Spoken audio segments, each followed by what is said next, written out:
আসসালামু আলাইকুম, সবাইকে স্বাগতম।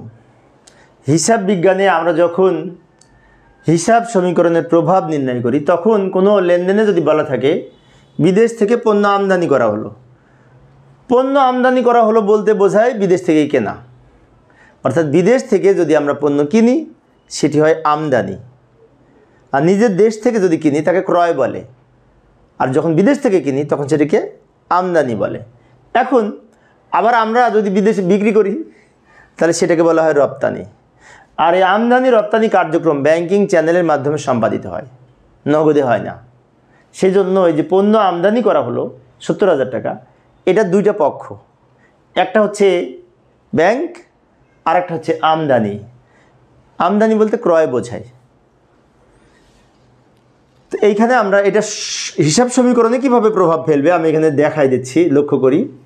বিদেশ থেকে পণ্য আমদানি করা হলে ব্যাংকের মাধ্যমে কিনতে হবে, নগদে কেনা যাবে না। ব্যাংকে এলসি খুলে, এলসি মানে লেটার অফ ক্রেডিট, এলসির মাধ্যমে ক্রয় বিক্রয় করা হয়। ব্যাংকিং চ্যানেলের মাধ্যমে টাকাটা ব্যাংকে জমা দিতে হবে, সেখান থেকে চলে যাবে বিদেশে, তাহলে ব্যাংক জমা কমে যাচ্ছে।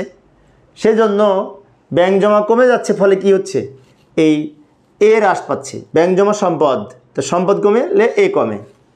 একটা পক্ষ পাইলাম যে ব্যাংক জমা কমে গেছে। আরেকটা পক্ষ হচ্ছে পণ্য আমদানির ফলে বা পণ্য ক্রয়ের ফলে, ক্রয় আর আমদানি এক, তো পণ্য ক্রয়ের ফলে মালিকানা সত্ত্ব কমে, কারণ আমদানি বা ক্রয়টা হচ্ছে ব্যয়, খরচ হলে মালিকানা সত্ত্ব কমে। তাই এখানে লিখে রাখলাম আমদানি বা ক্রয় বাবদ ব্যয়ের ফলে ও ই হ্রাস পায়, মানে মালিকানা সত্ত্ব হ্রাস পায়। অর্থাৎ এই লেনদেনে এ হ্রাস পাবে এবং ও ই হ্রাস পাবে, অর্থাৎ সম্পদ কমবে, মালিকানা সত্ত্ব কমবে।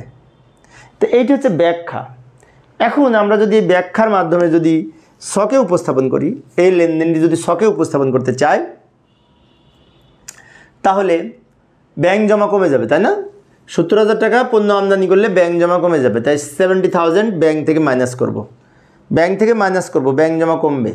অপরদিকে ক্রয় হয়েছে বা আমদানি হয়েছে, ক্রয় করলে মালিকানা সত্ত্ব কমে। ক্রয় হচ্ছে ব্যয় হলেই মালিকানা সত্ত্ব কমে।